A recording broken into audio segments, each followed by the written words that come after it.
E aí, pessoal? Eu finalmente voltei com os vídeos de Kingdom Hearts e, no caso, eu estou escrevendo esse roteiro antes mesmo de desenhar a ilustração do vídeo, então eu espero que saia algo maneiro aí pra vocês verem. Porém, o importante é que estamos aqui de volta para continuar acompanhando essa cronologia muito doida. Enfim, eu já enrolei demais, eu só gostaria de informar que caso você queira, você pode dar um apoio pro canal diretamente agora e você também pode me apoiar por compartilhar esse vídeo e dando like. Enfim, vamos lá direto ao ponto, porque sim, eu estou bem atrasado na história e eu peço desculpas por isso. Foi um final de ano e um começo de ano bastante conturbado. Mas enfim, sem mais delongas, vamos começar. Parte 1. Antes das Ilhas do Destino. É importante deixar claro que há alguns eventos que eu preciso dar um destaque antes de entrarmos no plot principal de Kingdom Hearts 1. No caso, o que aconteceu é em Radiant Garden, que levou a Kairi para Destiny Islands. E, bom, como o nome desse mundo se tornou Hollow Bastion, já que a gente conhece ele em Kingdom Hearts 1 como Hollow Bastion. Eu toquei nesse assunto no último vídeo de Kingdom Hearts, porém, indo em mais detalhes aqui, tudo isso é reflexo do sujeito que nós chamamos de Terra Norte. Conforme Terra Norte fazia suas experiências e pesquisas sobre o coração, pouco a pouco as memórias do velho Terra Norte vão retornando para ele. E muita coisa acontece nesse meio tempo. Terra Norte, sabendo da moça chamada Subject X, que até agora eu já expliquei para vocês, é a Skuld. Na real, a gente suspeita que seja a Skuld, lá de Kingdom Hearts Union Cross. Ele começa a refletir na possibilidade de testar algumas teorias de como recuperar a garota, e é claro, ele mesmo, né? No caso, se tratando da memória dele. Através das teorias que envolvem o coração, né? Como eu já expliquei também no outro vídeo, a corrente de memórias e tudo mais aquela coisa. Porém, ele tem receio de perder uma cobaia tão especial como ela. Vale dizer também que o Terra Norte e o Braig, eles manipularam o Ansem o Sábio para conseguir cobaias para os experimentos assim. Enfim, diversas coisas bastante desumanas que eles fizeram e tal, isso é até comentado nos Ansem Reports. E isso vai ocorrendo nos laboratórios que ficam debaixo do castelo de Hollow Bastion, né? Lembra que o nome do castelo é Hollow Bastion, e aí o mundo acaba se reduzindo àquele castelo, e por causa disso, vira Hollow Bastion, de Radiant Garden vai pra Hollow Bastion. E é claro, tudo isso foi feito de entender, no intuito de entender a verdadeira natureza do coração. Isso acabaria no motim, onde Terra Norte, Eleus, Dylan, Braig, Even, Yezu, Aiza e Lia banem o Ansem, o pesquisador, por domínio das trevas. E assim o Terra Norte assume o nome do Ansem, agora com o título de Perseguidor das Trevas, e logo após isso eles se tornariam em Nobodies, né? Com novos nomes, né? Ele iria fazer o procedimento com a No Name, a Keyblade, que é do Terra Norte original, e então extrair os corações dos membros dos aprendizes de Ansem para fazer ali os primeiros 7 membros da Organização 13. Esses seriam Xemnas, Lexeus, Saldin, Zigbar, Vexon, Zexion, Sykes e Axel. No entanto, vale a pena explicar que nesse meio tempo, antes do motim, o Terra Norte aprenderia a criar os Heartless artificiais, também conhecido como Heartless de emblema, como eu expliquei no primeiro vídeo. E ele também encontrou, por acaso, o coração do mundo de Radiant Garden nesses experimentos, assim abrindo uma conexão de Radiant Garden com os mundos exteriores, né? Ele abre o portal, a barreira que separa um mundo do outro. Isso faz com que o Rei Mickey, que é um mestre da Keyblade a esse ponto, vá então para Radiant Garden e explique para Ansem, né, Ansem o Sábio, os riscos das pesquisas que ele estava desenvolvendo. E isso é o que frustra a Terra Norte, que vai depois dar lá no motim, né? O Terra Norte estava frustrado porque ele já estava nervoso com o sumiço da Subject X, porque ela desaparece, né? Qual ele imaginava, né, que teria sido libertado pelo Ansem, o pesquisador, né, o Ansem o Sábio em pessoa. Só que no caso, quem sumiu com a garota foi o Braig. A ironia maior, no entanto, vem do fato de que o Mickey foi quem acabou despertando as memórias de Terra Norte sobre o que são as Princesas do Coração e a Keyblade. Na ânsia de despertar as suas memórias e devido à sua fome de conhecimento, sua ânsia por conhecimento, né, o Terra Norte se recusa a parar as pesquisas, enfim, é aí que o motim, como eu comentei, acontece.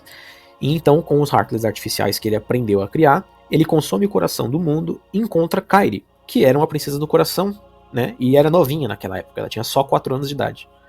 O Terra Norte coloca ela numa cápsula de escape, né, igual aquelas cápsulas de escape do Kingdom Hearts UX, né, do Union Cross, e ele a manda para fora de Radiant Garden, com a intenção sendo colocar ela em algum lugar seguro, sendo esse lugar seguro perto de um portador da Keyblade, já que ela era uma princesa do coração, né? Geralmente ela é destinada a encontrar um portador da Keyblade que a proteja.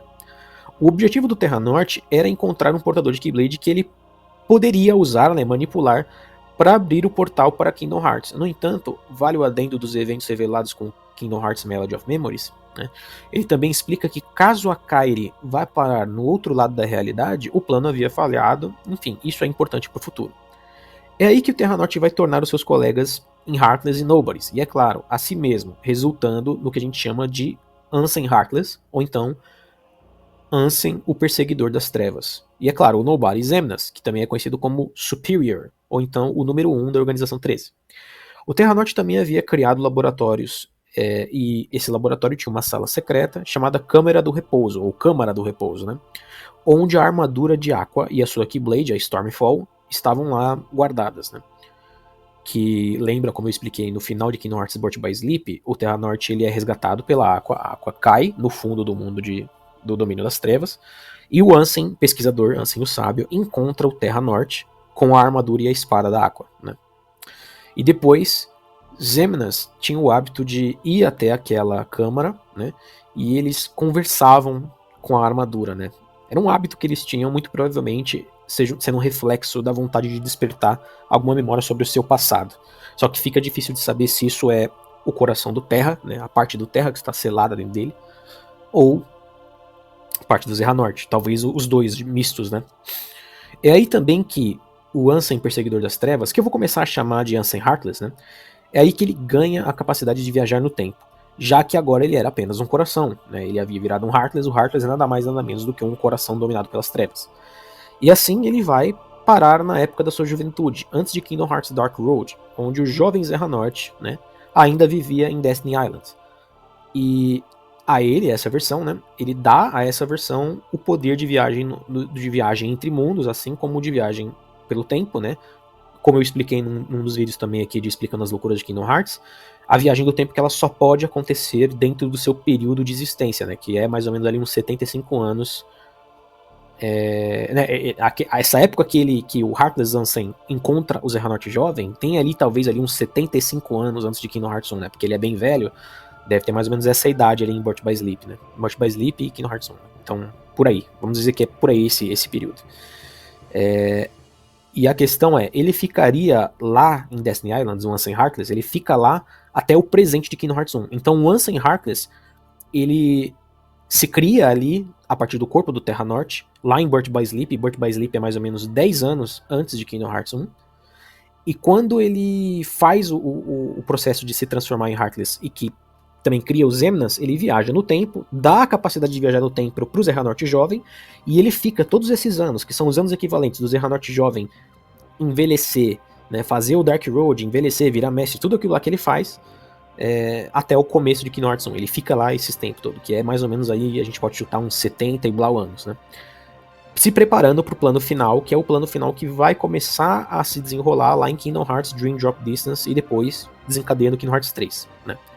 E lembrando, isso só foi possível porque uma vez que o Terra Norte se entregou para as trevas e ele se torna no Ansem Heartless, mais memórias da sua vida como Xehanort vieram à tona, tá? Porque esse processo todo aí faz com que o coração do Xehanort se liberte da união que ele estava com o coração do Terra, né? A Kairi, então, uma vez enviada para fora de Radiant Garden, ela vai parar em Destiny Islands. E numa tangente aqui, vale também explicar que foi nesse começo, pós a criação dos primeiros 7 membros da organização, que a Malévola chega em Radiant Garden. Agora apenas o castelo de Hollow Bastion, né, com o Pete Bafo de Onça após ele dominar e consumir o seu mundo, né, após ela dominar e consumir o seu mundo, né, porque a Malévola consegue ali acabar com o Domínio Encantado, que era o mundo que a gente também visita lá em Birth by Sleep, que é o mundo da Bela Adormecida, né? Inclusive ela sequestra a Aurora, é a princesa a ser pega, né? E é a partir daí que ela torna Hollow Bastion seu mundo base. E quando ela encontra os relatórios de Ansem, né, o do Ansem Heartless, que na verdade são escritos pelo Xehanort usando esse nome, né, usando o nome do mestre dele, é aí que ela aprende a controlar melhor os Heartless. E agora o objetivo dela passa a ser juntar as princesas do coração para abrir o Keyhole principal, né, o Keyhole daquele mundo, né, criar na verdade o Keyhole artificial que levaria até Kingdom Hearts, então tomar o poder dele para si, né. É daí que ela manda o Peach, né, o Peach Bafo de Onça, ir até os outros mundos e recrutar os vilões, né, como o Jafar, a Úrsula, o Hades, o Capitão Gancho e o Bicho Papão lá de Estranho Mundo de Jack, que também é conhecido como Boogie Woogie na versão original, né? Que inclusive é um nome muito mais legal. A questão é, mal ela sabia que ela era só um peão no plano do Ansem Heartless. Que eu, aliás, né, como eu já expliquei, lembre-se, Ansem Heartless, né, eu falei que vou chamar ele assim, Ansem Heartless é o Heartless do Zerra Norte, feito no período ali que ele tá no corpo do Terra, ou seja, do Terra Norte, né? Mas ele tem as memórias do Zerra Norte. E o Ansem, o sábio, é o cara lá, o líder lá de Radiant Garden, que é um pesquisador, que ele é o cientista loirão lá, barbudo, né? É o velho loiro. E Ansem Heartless é o morenaço aqui de peito de fora, tá bom? Zemnas é outro cara, é o morenaço de capa, tá bom? E o Zerra Norte é o velho careca. Tenham isso em mente, eu coloquei as imagens aí pra vocês separarem. E também eu vou chamar o Zerra Norte de Jovem Zerra Norte, quando ele ainda tinha cabelo, tá? E de novo, Terra Norte é o velho careca no corpo do Terra. Sim, é um Jutsu Clones da Sombra, só que mais complicado. E de novo, só pra deixar claro, a galera do mundo da Bela Adormecida, né? Lembra, o mundo foi pra Dedéu, a Malévola destruiu lá tudo com a escuridão, né? E só sobram as fadas, né? A fauna, a flora e a primavera. E elas passam agora a morar lá de aluguel na torre do Yensid. Parte 2. O garoto, a ilha e o início da jornada. No período em que o Sora e o Rico tinham 4 e 5 anos respectivamente, é quando a Kairi, após ser lançada de Radiant Garden, chega lá na Destiny Islands. Sem memórias do passado dela, com exceção do seu nome, o Sora e o Rico a encontram desacordada na beira da praia da ilha Playground deles. E assim eles a levam para a ilha principal, né, para a parte, vamos dizer assim, continente lá do mundo, que é onde há a vizinhança em que eles moram, né. A Kairi, ela é adotada, aparentemente pelo prefeito lá da cidade, e eles viram amigos. Juntos também das versões dos personagens Tidus, Waka e Waka, né, do Final Fantasy X, e uma versão da Selphie, de Final Fantasy VIII, né, são personagens de Final Fantasy que tem uma versão jovenzinha lá em Destiny Islands. Sora e Kairi, elas se aproximam até que bem rápido, né, de uma forma até especial. E isso é o que gera a intimidade que faz ela dar a ele o apelido de preguiçoso, ou em inglês, lazy bum, né? Vale dizer que ela chama ele assim algumas vezes. Vale salientar também que há 2 razões que podem ter levado a Kairi às Ilhas do Destino após o escape de Radiant Garden. Um dos fatos era que ela era uma princesa do coração, e de novo, princesas do coração tendem a ser guiadas a quem tem uma Keyblade para proteger elas. Ou então, que é o que é mais implícito, é o feitiço que a Aqua deixou nela lá em Hurt by Sleep para que ela fosse levada a alguém que a protegesse. Digo isso porque ambos os três, Sora, Kairi e Rico, a esse ponto, já tinham a capacidade de usar Keyblades. Vale lembrar que a Kairi toca na mão e na Keyblade dela lá em Radiant Garden, e isso acaba, e já que ela também era uma princesa do coração, né? Isso faz uma espécie de ritual de herança informal, acaba dando esse poder para ela, né? Sora, de novo lembrando, que ele é o mais não ortodoxo nessa dinâmica, já que a capacidade dele de portar uma Keyblade naquele momento vinha do fato do vento estar dentro do coração dele, né? Hospedado no coração do Sora, se curando. E isso dava a capacidade dele, né? Daria a ele a capacidade no futuro de usar a Kindle Key. Até que ele fosse de fato escolhido, né? Mas enfim, tô me adiantando, foi mal. Voltando ao assunto, Rico havia feito um ritual com o Terra, né? Portanto, então, ele era o aprendiz herdeiro dele. A Kairi, de novo, fez o ritual por acidente com a Aqua, quando ela salvou ela dos Unversed. Porém, é claro, mesmo com essa capacidade, invocar uma Keyblade não é tão fácil assim, tá bom? A questão que importa é que ela foi para as ilhas, né, para Destiny Islands, e ali ela permaneceria por 10 anos. E nesses 10 anos, os 3 passariam a compartilhar o mesmo sonho, que era viajar pelos mares à procura de outros lugares para explorar e se aventurar. Além também de que eles também queriam explorar outros mundos, e a Kairi era a prova de que isso era verdade. Agora, ambos, Sora e Kairi, com aproximadamente 14 anos e Rico com 15, seu plano estava quase finalizado, já que eles estavam fazendo uma jangada e ela estava para ser terminada. No entanto, Sora passou a ter sonhos estranhos. Sonhos esses onde uma voz vem até ele dizendo que precisa de ajuda, procurando o portador da chave, para ajudá-lo a fechar uma porta. A gente não ouve essa voz no jogo, né? No jogo é apresentado só como uma legenda, mas na lore do jogo, essa voz é a voz do Mickey, que estava à procura da Kindle Key. E o par dela, né? A Kindle Key D. A Kindle Key e seu portador, no caso, né?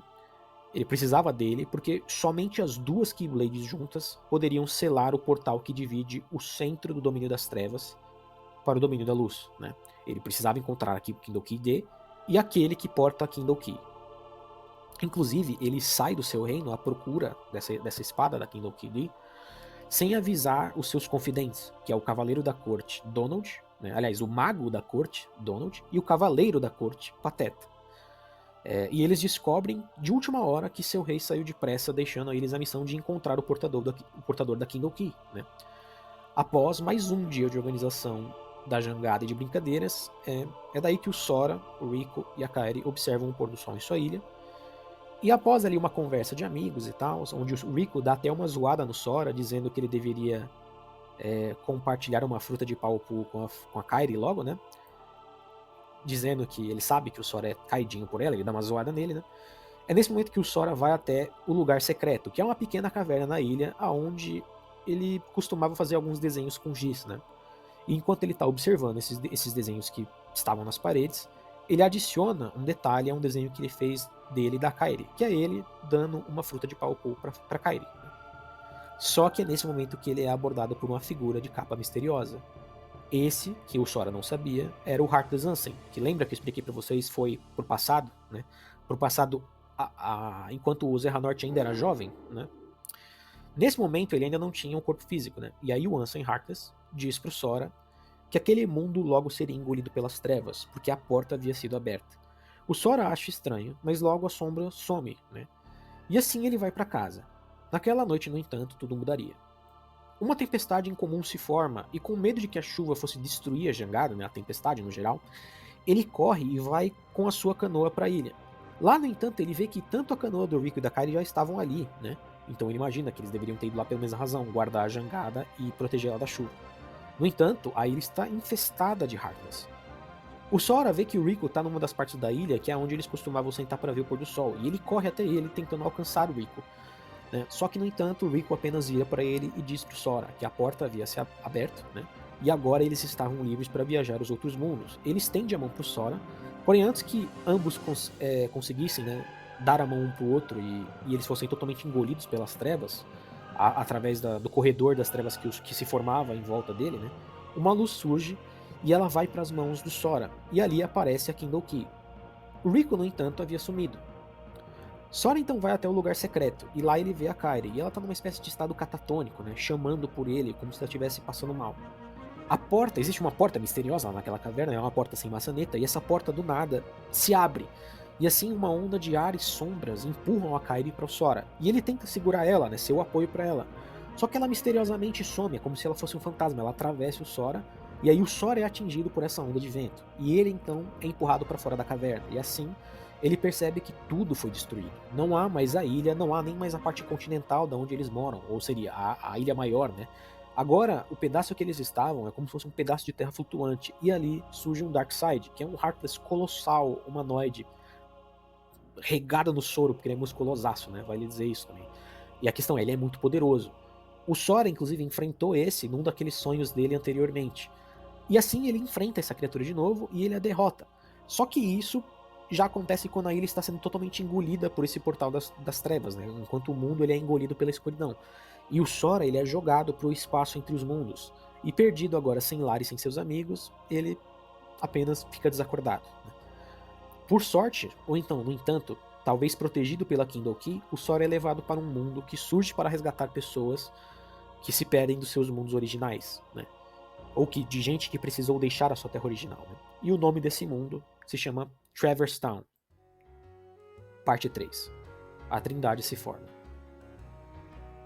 Sora agora está perdido lá em Traverse Town, e ele é acordado pelo mensageiro real Pluto. Sim, o cachorro lá, sabe? O cachorro Pluto, amarelo e tal, as orelhinhas pretas. Enfim. Ele é tipo um carteiro, né, do rei Mickey. Inclusive, vale dizer que tanto Donald e Pateta também estão procurando ele, já que geralmente o Pluto aparece para entregar as mensagens do rei Mickey, ou seja, ele é uma pista de onde o Mickey passou.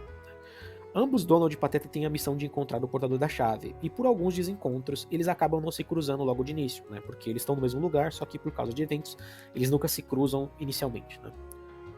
O Sora, de início, ele acorda, e ele tem contato com algumas pessoas da cidade. Ele chega até a conhecer os sobrinhos do Donald, que é o Huguinho, Zezinho e Luizinho, que no inglês se chamam Huey, Dewey e Louie, né.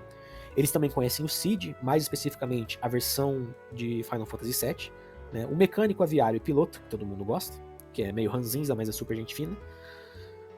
Inclusive, de novo, para reiterar, a versão do Final Fantasy VII, né, porque todo Final Fantasy tem um Cid diferente.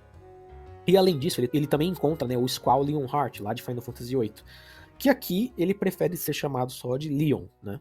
Inclusive o Leon, ele desafia o Sora e ele testa o Sora num duelo, né, que acaba perdendo e ficando desacordado. Ele então é levado até um quarto numa pousada, e lá, quando o Sora acorda, ele conhece a Yuffie, a ninja lá de Final Fantasy VII. Inclusive, o Sora é a partir daí que ele consegue aprender o básico sobre a Keyblade, já que o Leon tenta segurar a espada, só que ela volta magicamente à mão do Sora, né? Assim ele entendendo que aquela espada ela só pode ser portada por quem tem essa habilidade, por quem é escolhido por ela, né? A Yuffie e o Leon explica para eles que eles vêm de outro mundo e que não, eles não se referem ao mundo de FF, vale dizer, né? Na verdade, eles dizem que eles são nativos de Radiant Garden. Já que vale aqui lembrar, esses personagens de FF em Kingdom Hearts, na verdade, são uma versão deles de Kingdom Hearts, né? Baseados na versão original. Mas vocês já sabem disso, né? Vocês viram os vídeos anteriores. O Leon e a Yuffie explicam que eles iam lá de Hollow Bastion, antes de virar Hollow Bastion, no caso, e que um sujeito chamado Ansem, se referindo ao Ansem Perseguidor das Trevas, né? Ansem Heartless, que foi quem destruiu o mundo deles, e por isso eles estavam ali. E que esse seria também o caso de Sora. Leon explica que a única pessoa capaz de talvez retornar ao mundo deles seria a pessoa com a chave. E o Sora entendendo que aqueles sem mundo vêm parar ali, né, aqueles que perderam seus mundos vêm parar ali, decide procurar por seus amigos. Né? Ele entende, se eu tô parando aqui, talvez a Kairi e o Rico também vieram parar aqui. Curioso era que no quarto ao lado dele, né, inclusive é conveniente, mas no quarto ao lado, né, no quarto da pousada ao lado do quarto deles, é onde o Donald e Pateta também aprendiam os mesmos detalhes, porque eles haviam se encontrado com a Aerith, lá de Final Fantasy VII, né, originária de Final Fantasy VII, né, que no caso, assim como o Leon e a Yuffie, ela vem também lá de Radiant Garden. Né. Através desses desencontros de início, e por sorte ou pelo destino, Sora, o Donald e Pateta se conhecem quando um Heartless gigante de armadura, né, chamado inclusive de Armor Heartless, surge, e os três então decidem formar um time, que é um time bem disfuncional inclusive, vale dizer, para enfrentar aquela criatura. O plano, na verdade, era que o Donald queria manipular o Sora para fazer, né, para através dele chegarem até o Rei Mickey, né? E o Sora acreditava que o Donald e o Pateta ajudariam ele a encontrar o Rico e a Kairi. O Cid então conserta a Gummy Ship, que é a nave criada lá pelos engenheiros Tico e Teco, sim, os esquilinhos da Disney, né, que ela havia sido danificada na viagem até Traverse Town, lá pelo Donald e pelo Pateta, que o Donald não sabe pilotar direito. E a partir dali eles saem em sua jornada. Né, os três finalmente fazem o trio e eles saem em sua jornada. O que eles não sabiam era que o Rico e a Kairi foram parar especificamente em Hollow Bastion. E quem encontraria eles, mais especificamente encontraria o Rico, seria a fada Malévola. Parte 4. A jornada do portador da chave. A partir daqui é quando a parte principal do jogo se inicia, onde os nossos personagens viajam, né, aos mundos da Disney, aprendendo certas lições que vão unindo-os e desenvolvendo-os. Isso sem contar, é claro, sobre os pequenos detalhes que vão aos poucos solidificando as revelações que viriam ao fim da história. Eu quero focar nos detalhes principais para deixar as coisas um pouco mais dinâmicas, tá bom? Então vamos lá. O primeiro mundo que o trio visita é o mundo de Tarzan, e lá vemos que eles realmente têm problemas em lidar um com o outro, já que o Sora e o Donald brigam devido às preocupações e prioridades pessoais. No entanto, devido a eles perceberem como a Jane e o Tarzan se aproximam, mesmo eles sendo tão diferentes, né, ele sendo aquele humano selvagem, né, criado pelos macacos, pelos animais, pelos gorilas, né, e ela sendo uma lady, né, sendo essa coisa da civilidade com a selvageria, apesar de que não é tão assim, né, entendendo que eles se juntam pelos pontos iguais, né, aos poucos eles percebem que eles podem também se aproximar, mesmo também sendo diferentes e tendo objetivos diferentes. E o ponto é, como o Clayton é um FDP e ele começa a causar confusão e união aos Heartless, eles vão e enfrentam ele, e eles passam também a procurar a tranca do coração daquele mundo, né, o keyhole daquele mundo. Inclusive, adendo de última hora, esse quadro aí, esse frame que vocês estão vendo aí no fundo, não é o keyhole de Deep Jungle, mas ele é o keyhole final lá de Hollow Bastion, mas é mais uma questão de ilustrar. Todo keyhole tem esse aspecto, tá vendo que tem essa tranca aí? Então, mais ou menos é isso. Imaginem que é sempre parecido com isso, só que é alguma parte daquele mundo em questão. Que é o como eu vou chamar de keyhole, porque é o termo que eles usam no jogo para facilitar. Eles então unem as forças ao pessoal de lá, né, e ajudam tanto o Tarzan quanto a Jane e o pai da Jane a enfrentar o Clayton. Sora, o Donald e o Pateta conseguem derrotar o Clayton e finalmente eles decidem fazer um compromisso. O Sora diz que vai ajudar a fechar os keyholes dos mundos e a encontrar o Mickey. Enquanto isso, eles também vão ajudar ele a procurar o Rico e a Kairi. Daí em diante, esse ciclo se repete. No País das Maravilhas, eles tentam inocentar a Alice da acusação de ter roubado o coração da Rainha de Copas, né? E uma vez que eles conseguem provar a inocência dela, a Alice desaparece, porque ela havia sido sequestrada por ser uma das 7 princesas do coração. O Sora fecha o keyhole daquele mundo, né? Que inclusive se encontrava convenientemente na maçaneta que dorme, né? A maçaneta falante, no caso, né? Vale lembrar, caso vocês não tenham entendido. Lá na Sala Esquisita. A partir daí, eles descobrem que as princesas são parte crucial do plano de Malévola e Zerra Norte. Inclusive, enquanto esses fatos acontecem, em paralelo temos a Malévola, que juntou seu grupo de vilões e está manipulando Rico e enganando-o, dizendo que o Sora havia abandonado ele e a Kairi, né, e trocado os dois pelo Donald e Pateta, e agora essa sua missão e jornada como escolhido da Keyblade. No Coliseu do Olimpo, então, Sora, Donald e Pateta entram no campeonato do Coliseu, né, na Hero Cup, né, que era um esquema organizado pelo Hades, na verdade era um grande esquema organizado pelo Hades, que também estava manipulando o Cloud, também, né, personagem original de Final Fantasy VII, para que ele derrotasse Hércules e, enfim, o Hades finalmente dominasse o Olimpo, tudo aquilo ali, né. Em troca de ajudar também, né, o Cloud a encontrar uma pessoa que ele procura. O Sora então vai e só fecha o keyhole desse mundo mais à frente na história, tá bom? Vale dizer que entre os vilões recrutados pela Malévola, o Hades ele não é um dos derrotados em batalha e morto, né? Diferente do Clayton que morreu, tá? O Hades ele fica vivo o resto da franquia. Em Agrabah, o trio tenta ajudar a Jasmine que está fugindo de Jafar, mas infelizmente ela é pega e com a indicação dela eles vão resgatar o Aladdin. Assim, unidos agora ao portador da lâmpada e do gênio, eles vão atrás de tentar resgatar a princesa. E como no filme, no entanto, Jafar consegue pegar a lâmpada e ele se torna um gênio. E enquanto eles enfrentam ele, o Rico manipula a situação toda e consegue sequestrar a Jasmine para levar para Malévola. Né? O Sora então consegue recuperar a lâmpada e isso faz com que Jafar tenha que ser selado. Né? Afinal, como o gênio explica, os poderes cósmicos de um gênio vêm com a prisão e a servidão. Sora então sela o Keyhole, que ficava na antiga Caverna das Maravilhas, e dali eles saem para mais um mundo. No entanto, eles são engolidos por uma gigante baleia que nadava no vazio entre os mundos. Essa baleia era a Monstro, lá de Pinóquio. Dentro delas, elas encontram um menino de madeira, né, Pinóquio, que também estava, antigamente, né, também estava lá em Traverse Town. Né? E agora eles encontram Gepeto, o pai de Pinóquio. E ao entender que eles também foram engolidos desde que seu mundo foi destruído, no caso Gepeto foi engolido desde que o mundo foi destruído pelas trevas, o Pinóquio corre para explorar a baleia, né, no intuito de encontrar algum jeito de sair dali, e o Sora vai logo atrás dele. Assim ele encontra o Rico, que está tentando roubar o coração de Pinóquio.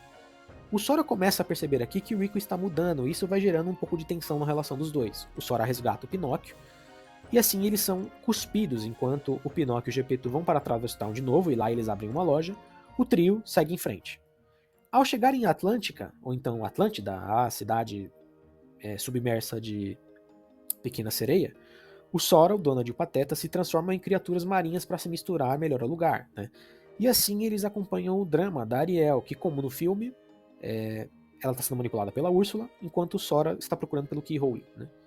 Mesmo com o Rei Tritão tentando impedir a eles, né? Dizendo que o portador da Keyblade leva a destruição aos mundos que passa. Pelo menos ele diz isso pro Sora. Né? Quando a Úrsula consegue roubar o tridente do Rei Tritão, o trio vai e a desafia, e eles conseguem derrotá-la, impedindo ela de sequestrar Ariel, a quem ela suspeitava ser uma das 7 princesas do coração. No caso, ela não era, né? Mais um adendo aqui da Baía de Edição, vale também mencionar que uma das coisas que a Úrsula ofereceu para Malévola é que ela ia procurar saber se a Ariel era ou não a princesa do coração, contanto que ela pudesse manter lá o poder lá do Rei Tritão, lá com o tridente e o caramba 4. Tem toda essa questão também que eu acabei deixando passar. Foi uma troca de favores, basicamente. E uma vez derrotada, o Sora consegue devolver o tridente para o Rei Tritão, e ele então mostra para o Sora o Keyhole daquele mundo, e assim ele sela. Em Halloween Town, o trio se vê tendo que lidar com Jack, que quer usar Heartless no festival de Halloween, e para isso ele gostaria de usar um coração artificial desenvolvido lá pelo Dr. Finkelstein. Em resumo, esse coração seria dado aos Heartless, né? Só que ele é roubado lá pelos 3 fedelhos que trabalham pro bicho-papão, até esqueci o nome dos 3, né? Esse, né, o bicho-papão, o Boogie Woogie, ele então consome o coração, E assim, o trio mais o Jack o enfrentam e o derrotam, com o Jack dizendo que ele entende que os Heartless são perigosos e que ele não usaria mais eles para o festival. Lá na Terra do Nuka, ou então o que sobrou dela, o trio se encontra preso no barco do Capitão Gancho. E além disso, Rick aparece dizendo que ele conseguiu encontrar Kairi enquanto Sora estava, entre aspas, na opinião dele, brincando por aí. O que deixa Sora muito intrigado, levando ele a questionar sobre o que o Rico está fazendo, já que o mesmo agora consegue controlar e invocar Heartless. E a desavença dos dois acaba desencadeando numa batalha com um Heartless chamado Anti-Sora, que é uma espécie de Heartless na forma do Sora. O trio então acaba fazendo uma parceria com o Peter Pan, que deseja salvar a Wendy das garras do Capitão Gancho. Junto eles conseguem lidar com o Capitão, que é afugentado e assim perseguido lá pelo crocodilo que engoliu o relógio, né, que amedronta o Gancho, que foi ele que comeu a mão do Gancho, né? E o Peter finalmente resgata a Wendy. E o Sora infelizmente não consegue encontrar o Rico e a Kairi novamente, porém ele vai e sela o Keyhole daquele mundo também. E o Peter Pan diz pra Sininho acompanhar o Sora, né? E a partir daí a Sininho vira um Summon que o Sora pode usar, né? E a partir daí também que o Sora ganha a habilidade de voo graças ao pó de fada, né? Vale também dizer que a Wendy não é uma das princesas do coração. O Capitão Gancho acreditava que era, mas não era o caso. O Rico até explica pra ele isso. Outro mundo também que vale citar é o Bosque dos 100 Acres, que é um livro, né, dado pelo Cid, cujo Sora deveria então reencontrar as folhas rasgadas, né? Onde ele somente sela o Keyhole uma vez que ele encontra todas as páginas. Porém, vale dizer que é um mundo mais opcional, que não tem tanta relevância no plot principal, tá bom? Assim, tem com relação ao desenvolvimento do Sora, mas é bem ínfimo, né? Ele é o substituto do Christopher, de Ursinho Pooh e os seus amigos. O que importa é que o Sora, ele completa, assim, se a gente vai levar pelo canônio, ele consegue completar, e aí ele vira amigo do Pooh e seus amigos, enfim. A história para outro dia. Parte 5. O outro lado da história. Aqui eu gostaria de explicar um pouco do lado da história do Rico durante todo o jogo, ao mesmo tempo que também adiciona informações sobre a perspectiva de Sora sobre o sumiço de Kairi, pois esse background é importante e hoje em dia se relaciona a tudo o que eu contei lá dos eventos de Birth by Sleep. Rico, assim que ele foi tomado pelo Portal das Trevas que abriu em Destiny Islands, foi parar em Hollow Bastion, e lá ele conhece a Malévola, que sente a escuridão dentro do menino, assim como todo o poder que ele possui. Ela então ensina ele a usar magia e a invocar uma espada mística chamada Soul Eater, que mais tarde, durante os eventos de Kingdom Hearts 2, iria se transformar numa Keyblade chamada Way to Down. Mas enfim, voltando ao presente, o que importa é que o Rico foi manipulado por Malévola, e ele foi manipulado, né, a acreditar que o Sora estava ignorando tanto o Rico quanto a Kairi, pois ele teria feito novos amigos com o Pateta e o Donald.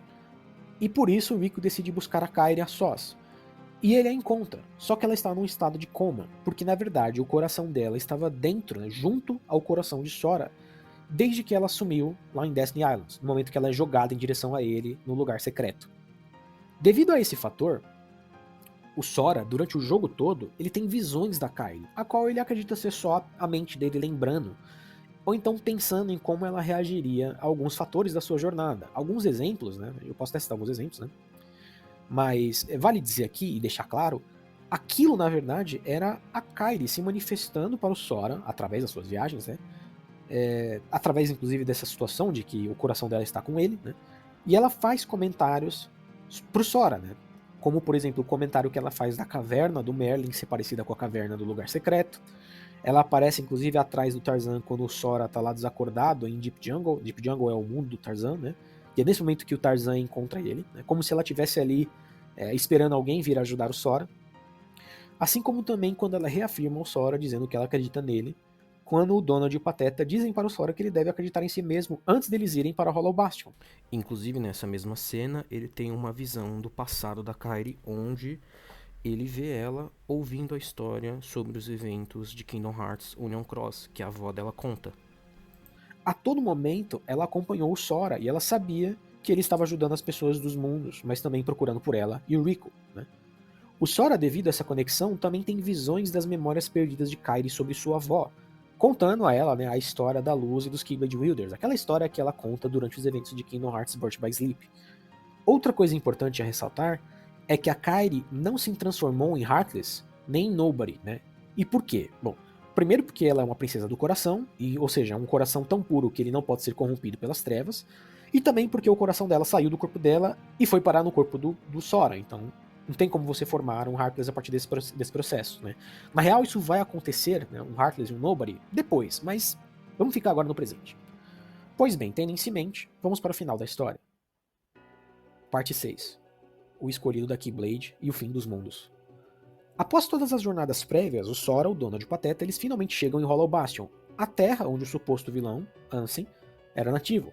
Porém, vale lembrar, o Ansem Heartless não é o Ansem o Sábio.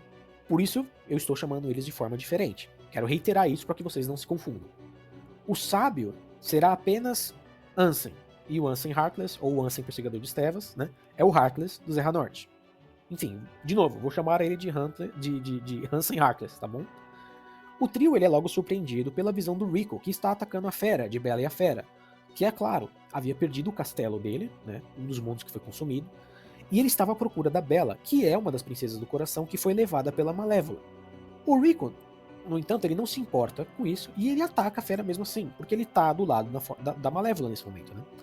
O Sora questiona por que o Rico está do lado da mulher que está ajudando aquele que foi responsável por destruir os mundos, inclusive os mundos deles. Só que o Rico ele desdenha, dizendo que o Sora não entende o que realmente está acontecendo, mas que isso não importa, porque de qualquer forma o Sora havia cumprido o objetivo dele. Porque, na verdade, o Sora não passava de um garoto de entregas, é assim que ele se refere, né? E nesse momento, o Rico toma a Keyblade de Sora, invocando ela para sua mão. Porque afinal, ele que havia sido escolhido num ritual de herança, ele que era um escolhido da Keyblade. Assim, quando ele tira a espada do Sora, ele dá pro Sora uma espada de madeira de brinquedo que eles usavam para ficar brincando de lutinha lá na ilha. E ele diz pro Sora que aquilo era mais, né, condiz mais com o comportamento do Sora. O Sora, então, né, derrotado, ele vê que ele não tem muito o que fazer, porque o Rico vai ao encontro da Malévola e o Donald e o Pateta seguem o Rico, porque a missão deles era acompanharem, né, o portador da chave. O Sora, no entanto, ele fica com a Fera, né, ele conversa até com a Fera, que inspira ele, porque a Fera, mesmo ferida, diz que ele vai resgatar a Bela, porque ele não pode deixar ela ali. E assim o Sora decide ir ao lado dele, ajudando ele aos poucos e dizendo que ele não precisa da Keyblade para lutar, porque ele também tem outros poderes que ele adquiriu nessa jornada. Vale lembrar que o Sora, através do jogo, vai aprendendo magias, como Blizzaga, Firaga, essas coisas, né? Magias de Final Fantasy.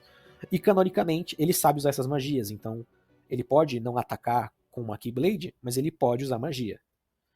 Inclusive, né, vale explicar que nesse tempo todo, o Rico estava acompanhado pelo Ansem Heartless, que foi ele que instruiu o Rico a abrir a porta secreta lá de Destiny Islands, e que isso resultou, né, no que aconteceu em Destiny Islands e a abrir ao Corredor das Trevas, que levaria ele para outros mundos, né? Inclusive foi ele que apresentou o Rico o potencial que ele tinha com a escuridão. Potencial esse que depois é explorado pela Malévola, que ensina ele, né, a libertar essa escuridão interna, dando-lhe também a capacidade lá de invocar Soul Eater, inclusive depois a ele a controlar Heartless, né? Mas vale dizer, o Rico não confiava na Malévola totalmente, tá? Afinal, ele estava junto do verdadeiro maior vilão daquele momento, né? Que estava basicamente aliciando ele, dizendo que com o poder das trevas ele poderia manter os amigos dele seguros e salvar a Kairi do estado de coma dela, enfim, estava mentindo pro garoto, né? O Sora, seguindo mais em frente, reencontra o Rico, o dono de Pateta, e a Fera, nesse meio tempo, acaba sendo distraída por uma ilusão da Bela, que leva ele para outro lugar, né? E assim o embate se inicia. Primariamente, né, é um embate de ideais. O Rico diz pro Sora que ele deveria desistir, porque ele era muito fraco e ele estava sozinho, e ele seria incapaz de salvar a Kairi. E o Sora admite, ele diz que ele é fraco mesmo, porém o coração dele era forte, e que por mais que a escuridão destruísse o seu corpo, ela não iria abalar o coração dele. O Rico, ele desdenha, né, e ele tá com raiva do Sora, vale dizer, e de novo ele estava sendo enganado pelo Heartless Ansem, né? Ele novamente desdenha, né, fala que o Sora é tolo, e ataca ele com um Dark Firaga. E assim, quando o Sora já tinha aceitado que ele ia ser morto pela magia do Rico, ele é defendido pelo Pateta, que então diz que ele não iria trair o Rei Mickey, mas que ele também não iria trair o Sora, porque depois de toda essa viagem eles haviam virado amigos, e ele não iria deixar um amigo na mão. O Donald entende, e logo se junta a Sora também, escolhendo a sua amizade e a sua consciência ao invés das suas ordens estritas. O Sora então explica, e é claro, vale dizer aqui, preciso ressaltar, no momento mais icônico da série, com o monólogo que mais define a experiência de Kingdom Hearts, né, e o verdadeiro poder da franquia de Kingdom Hearts, né, ele diz, e eu vou aqui parafrasear, traduzido. Mesmo que meu coração seja fraco, ele não está sozinho. Ele cresceu com cada nova experiência e fez lar com todos os amigos que eu fiz. Eu me tornei parte do coração deles, assim como eles se tornaram parte do meu. E se eles pensarem em mim, de vez em quando, se eles não me esquecerem, nossos corações serão um só. Eu não preciso de uma arma. Meus amigos são meu poder. E é nesse momento que a Kindle Key faz a sua escolha, retornando para as mãos do seu dono merecedor.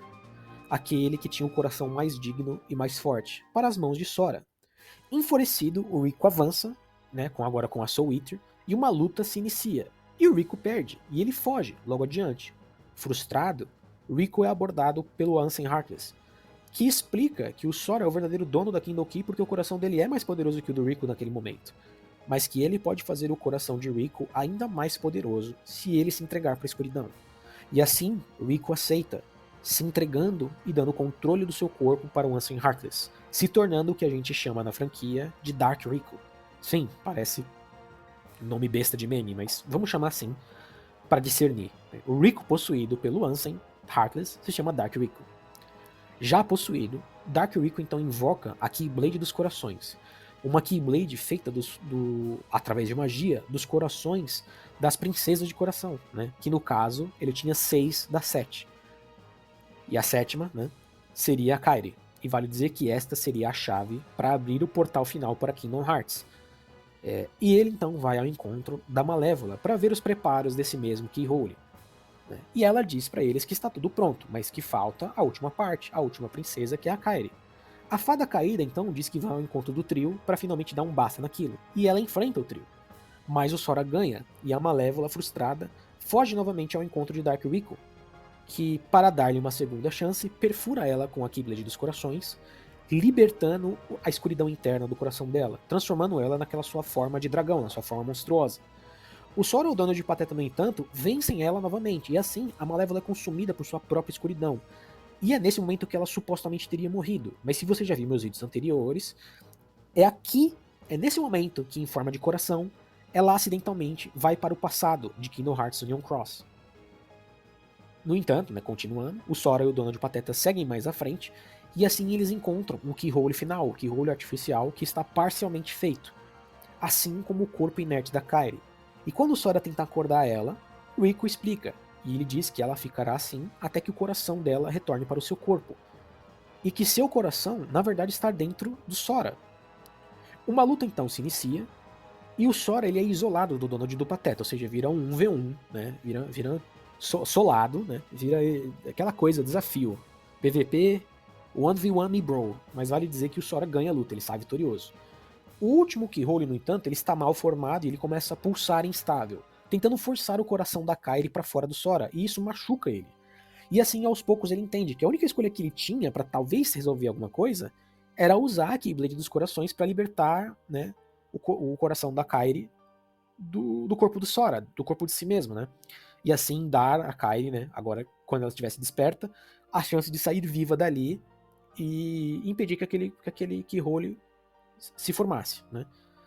Só que dá errado, porque no momento que ele faz isso, de fato, o coração dele e o coração da Kairi são separados do corpo do Sora. O coração da Kairi, por estar ali próximo, afeta lá na magia do negócio e acaba formando o Keyhole final, né? Só que a Kairi acaba retornando viva, ela acaba despertando de fato, porque o coração dela acaba voltando pro corpo dela. E de novo, aliás, de novo não, eu preciso explicar aqui uma questão, que aí entra uma das complexidades de Kingdom Hearts. É nesse momento que o Sora usa a Keyblade no próprio corpo para libertar o coração dela e o coração da Kairi, né? Ou seja, o coração deles são forçosamente retirados do corpo do Sora, é nesse momento que os Nobodies, Roxas e Namine nascem, né? O Roxas, ele sendo o Nobody direto do Sora, mas que possui a aparência do Ventus devido à conexão que o Sora tem com o Ventus, né? E a Namine sendo uma garota muito parecida com a Kairi, só que loira, né? E por quê? Porque ela é um híbrido, ela é uma criação advinda do coração da Kairi sendo extraída do corpo do Sora. E é isso que dá, inclusive, a ela a capacidade de manipular as memórias lá do Sora durante os eventos de Kingdom Hearts Chain of Memories, mas isso é futuro, enfim. O que faz, né, o resultado isso faz da Namine um Nobody da Kairi, mas também parcialmente do Sora, né, que pessoalmente é quase como se ela fosse, né, filha dos dois, vamos dizer assim. Mas isso é uma perspectiva minha, né? Eu tô aqui zoando. Oficialmente, ela é nobody da Kylie. O Roxas, ele nasce em Twilight Town. E logo, ele seria encontrado pelos Xemnas, que de novo aqui lembrando, é o nobody do Zerra Norte. E ele é líder da Organização 13. O Dark Rico, agora ele toma total controle do corpo do Rico, que meio que vendo que o Sora aparentemente morreu, acaba perdendo esse embate do controle pelo próprio corpo, né? E através disso, o Ansem Heartless consegue criar a sua imagem a partir do corpo do Rico, né? Ele toma aquela forma adulta que é o que eu chamei de morenaço com os peitos de fora, né?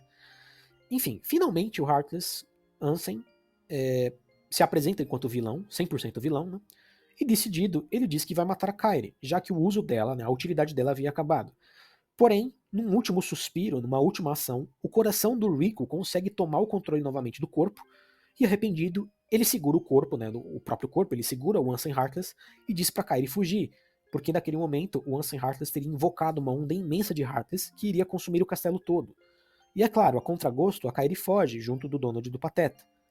No entanto, no seu caminho, a Kairi ela é abordada por um pequeno Heartless, que não ataca ela, nem ataca o Donald nem o Pateta. A Kairi ela começa a perceber que, na verdade, esse Heartless é o coração do Sora. É o Sora ali, só que em forminha de Heartless.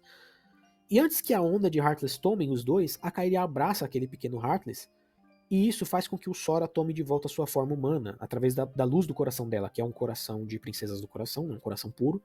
Aquilo faz com que o Sora tome sua forma de novo, e aquela onda de Heartless é até destruída, né? E o Sora explica que enquanto ele estava na forma de Heartless, né, enquanto ele era consumido pela escuridão, ele ouvia uma voz. Né, enquanto as memórias dele se esvaíam, a única coisa que ele ouvia era a voz da Kairi, e foi isso que guiou ele até ela. O Sora, agora de volta com a Keyblade, consegue proteger os seus amigos, e com a ajuda da Fera, eles mantêm os Heartless lá de Hollow Bastion, né, mantêm sob controle, só que eles fogem de Hollow Bastion para buscar a ajuda do Cid e do pessoal lá do Leon, o pessoal lá que está em Traverse Town, que são nativos de Radiant Garden, né, ou seja, nativos de Hollow Bastion, mas especificamente eles pedem ajuda deles, e especificamente do Cid, porque o Cid é um cara lá, né, um nerd das tecnologias, e ele pedia ajuda do Cid para estabilizar a máquina que faz o Keyhole artificial, porque aquele bagulho tava dando ruim, né, e ele precisava seguir o Ansem para impedir que ele conseguisse atingir Kingdom Hearts. Ele tinha que selar aquele buraco, aquele Keyhole, e então seguir pelo portal que o Ansem havia aberto, né.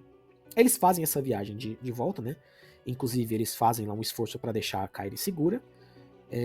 E eles começam a fazer os preparativos para desativar lá a máquina, ou melhor, para estabilizar a máquina, né?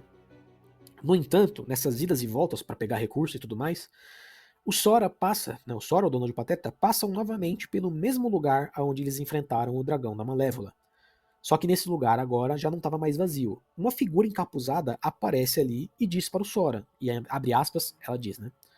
Você é parecido com ele, mas você está incompleto. Fecha aspas. A partir daí uma luta se inicia. E essa luta é o boss secreto de Kingdom Hearts 1, né? De Kingdom Hearts 1 Final Mix, que hoje em dia é a versão disponível nas coletâneas em HD. Só que vale dizer, há tempos atrás, era uma versão exclusiva do Japão, era uma versão tipo uma versão estendida do jogo. Só que ela é canônica, essa batalha ela é canônica enquanto evento da lore, evento da história. E essa batalha é a gente enfrentando os Xemnas, que havia ido para Hollow Bastion na procura de entender o que fez com que o Roxas não tivesse memória nenhuma, né? E isso, o que aconteceu nesse caso aí? Isso era o fato de que, como a Kairi conseguiu dar uma forma nova pro Sora, uma forma nova física para ele, fez com que o processo de transferências de memórias do Sora pro Roxas não acontecesse totalmente, né? Por isso que o Roxas ele é um nobody em branco. Ele é o nobody do Sora, mas ele não tem as memórias do Sora. Diferente dos Xemnas, que tem as memórias do Zerra Norte. Diferente lá do Zexion, que tem as memórias do Yenzo. Diferente do Marluxia, que tem as memórias do Laurian. E por aí vai, entende?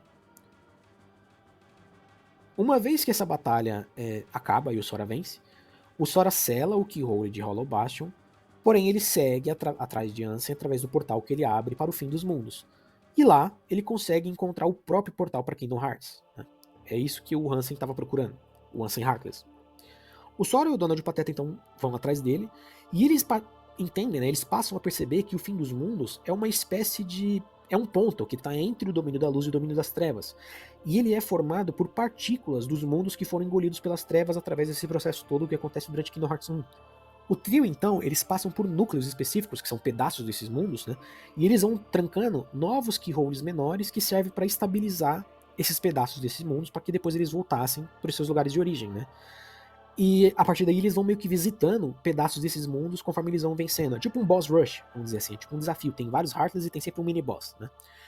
A questão é, quando eles chegam no núcleo que representa Hollow Bastion, o Sora encontra a sala do laboratório que tem as cápsulas lá de escape lá de Union Cross, que lembra? Foi através dessa sala que o Zerranort aprendiz manda a Kairi pra fora de Radiant Garden, né? E lembrando que isso aconteceu há 10 anos no passado e tal, aquilo ali é aquele pedaço que se perdeu lá no fim dos mundos, tá bom? É só depois daí, que depois também de algumas lutas complicadas, que o Sora finalmente chega no final do seu desafio. Num pedaço destruído, né, num pedaço de terra destruído que fazia parte de Destiny Islands, o Sora e o Donald Pateta enfrentam o Ansem Heartless. E a luta se estende, né, até ele se tornar uma criatura gigantesca. Parece uma espécie... Mano, é bizarro. Parece um Heartless que na verdade é uma nave espacial também. É bem estranho. Com o Ansem Heartless gigante na ponta da nave, né? Inclusive, esse Heartless ele é tão grande que ele tem salas dentro dele e ele abriga outros Heartless dentro de si, né? Só que mesmo assim, o Sora e o Donald Pateta conseguem triunfar. E num ato desesperado, o Ansem Heartless apela para o portão de Kingdom Hearts e suplica para que ele preencha ele com escuridão. Porém, na segunda frase mais icônica do jogo, o Sora diz que, após toda essa jornada, ele tem certeza que Kingdom Hearts é luz. E assim, uma grande rajada de luz sai da porta, quando a porta se abre, e o Ansem Heartless é atingido. E isso destrói a forma Heartless dele, mas também purificando o corpo do Rico, que volta à sua forma normal, tomando o controle do seu próprio corpo. No entanto, a situação é crítica, né? O portão dá direto na parte mais profunda, ou seja, a parte mais perigosa do domínio das trevas. E eles correm para fechar essa porta antes que, é claro, os Heartless de lá saiam e destruam o domínio da luz. Inclusive o Rico, né, nesse momento, ele sai correndo e ele entra dentro da porta para tentar puxar a porta pro lado de dentro, ou seja, ajudar a fechar a porta. Né? Nesse momento, sem o conhecimento deles, é quando o Mickey e a Aqua chegam naquele lugar, naquela parte do domínio das trevas, e enquanto a Aqua protege o Rico dos Heartless, o Mickey vai atrás da Kindle Key D, que está lá, né? A espada que ela é feita para fechar a porta do lado de dentro, né? Enquanto o Sora, com a Kindle Key, fecha ela do lado de fora. Eles então o fazem, e o Rico tem um último pedido pro Sora, que é que ele cuidasse da Kairi. O portão então se fecha, e então ele some. O Rico agora estava isolado no domínio das trevas com o Rei Mickey, enquanto o Sora, Donald Pateta e a Kairi também estavam ali naquele plano entre os mundos. O Sora vai ao encontro de Kairi, só que ela estava num pedaço de terra que era parte de Destiny Islands. E esse pedaço começa a puxar ela de volta para Destiny Islands, porque os mundos haviam se estabilizado e já com o portão selado eles iriam se reformar, né, retornando ao seu estado original. A Kairi está sendo levada e o Sora tenta segurar ela pela mão, né? Só que ele sabe que ela precisa voltar para casa e ele não iria ficar com a consciência limpa de deixar o Rico sozinho, né? Além também de não ajudar e cumprir a sua promessa pro Donald Pateta encontrar o Rei Mickey. Ele então, né, olha para Kairi, mas a Kairi entende. O Sora então reitera a promessa que ele fez para ela de retornar para ela e de retornar para casa, e ela assente, dizendo que entende, dizendo saber que ele vai cumprir essa promessa. A música icônica então de Simple and Clean explode no fundo nessa cena de CGI muito bonita, e temos o fim da história, ou melhor, o primeiro fim, né? Porque a cena continua com a Kairi voltando a Destiny Islands, numa chuva de luzes representando os fragmentos dos mundos retornando aos seus lugares de origem. E triste, ela vai até o lugar secreto. E lá ela vê que o Sora havia desenhado ele dando a ela uma fruta de paupu, né, a frutinha em forma de estrela, que é um símbolo, né? Quando o Rico explica pro Sora, né, inclusive a Aqua também comenta isso lá em Birth by Sleep, que existe um mundo onde há uma fruta em forma de estrela, e quando uma pessoa, né, duas pessoas se presenteiam essa fruta, significa que o destino delas está para sempre junto um do outro, né? A Kairi se emociona e ela completa o desenho, fazendo agora ela dando a ele uma fruta de paupu, deixando muito explícitos os sentimentos que um tinha pelo outro. E por aí é onde a gente deixa ela, né? Porque depois daí nós vemos Sora, Donald e Pateta. E eles não estão parados, porque o plano que eles estavam, como eu falei, se chama Domínio entre Domínios. É um plano existencial que fica exatamente na divisão do plano da luz e do plano das trevas. E eles não têm nenhum lugar para ir a não ser seguir em frente. E assim eles seguem, né? Eles então chegam até um campo verdejante, com planície sem fim. Parece cenário paradisíaco, sabe? Várias plantações, é esquisito, né? Ao mesmo tempo que é bonito, é esquisito. Mas eles estão felizes, porque eles estão juntos e porque eles vão continuar a sua missão. E eles sabem que os mundos estão seguros agora que o portão foi selado e que eles selaram os keyholes, né? Só que eles ficam ainda mais felizes quando aparece uma pista, porque eles encontram Pluto, que estava ali com uma carta oficial do Rei Mickey. E eles passam a correr atrás do cachorro, felizes de que finalmente agora eles têm uma pista mais direta. A noite cai, então a gente é mostrado que eles haviam, né, tirado um cochilo lá no campo, só que o Sora acorda inquieto. E ele começa a andar ali pelo campo, né, distraído com o céu noturno. Só que ele, desconfiado, é abordado por uma figura encapuzada. O Sora até entra em guarda, mas a figura apenas diz a ele que ele sabe um caminho para o Sora seguir, né, que ele deveria seguir a ele, que ele iria apresentar o Sora um caminho que levará ele até o seu objetivo. E o Sora o segue. Aos poucos, as paisagens verdejantes vão acabando, e novamente a gente vê aquele plano existencial esquisito, onde só existe uma estrada que flutua no meio do vazio. Só que no fim dessa estrada há um castelo de arquitetura bizarra, sabe? Com torres nos lados, nas paredes, em horizontal. É estranho, né? Aquele castelo era o Castle Oblivion, ou então o Castelo Esquecimento. Só que, vale lembrar, aquele lugar há muitos anos atrás tinha outro nome, e lá era um porto seguro para portadores da Keyblade. Aquele castelo já foi o mundo de The Land of Departure. Mal Sora sabia que ele perderia todas as memórias ao entrar ali. Mal ele sabia também que aquele lugar é onde habita a pessoa, né, o dono do coração que estava junto com ele por mais de 10 anos, preso na Câmara do Despertar. Lá estava Ventus, selado pela Aqua para manter ele seguro. Mas enfim, aí já começa outra história, e isso é história para outro vídeo. Agora eu gostaria novamente aqui de dizer que eu espero que vocês tenham gostado. Eu sei que eu demorei muito tempo. Eu demorei muito tempo para escrever esse roteiro de uma forma que fosse enxuta, e ainda assim na minha gravação bruta aqui deu mais de 1 hora. Lembrando novamente que você pode dar o like para me ajudar, e que eu estou motivado novamente a voltar com o canal, tá bom? Eu consegui resolver algumas coisas no meu microfone, eu espero que o áudio esteja bom, vou, né, verificar a gravação certinho. E lembrando também que eu não gosto só de Kingdom Hearts, eu também sou quadrinista, né? Sou artista de quadrinhos, faço mangá. Um mangá novo meu recente saiu, se você quiser dar uma olhada, vai no link na descrição. Você também pode me seguir no Twitter, no Instagram, ver os meus trabalhos. E o próximo vídeo de Kingdom Hearts vai ser também mais um Loucuras de Kingdom Hearts para mim explicar alguns conceitos aqui e deixar as coisas mais claras para o vídeo de Chain of Memories. Chain of Memories talvez seja um vídeo mais curto, eu espero. E enfim, peço desculpas de novo pela demora, eu agradeço a compreensão e um beijo a todos vocês. Até o próximo vídeo.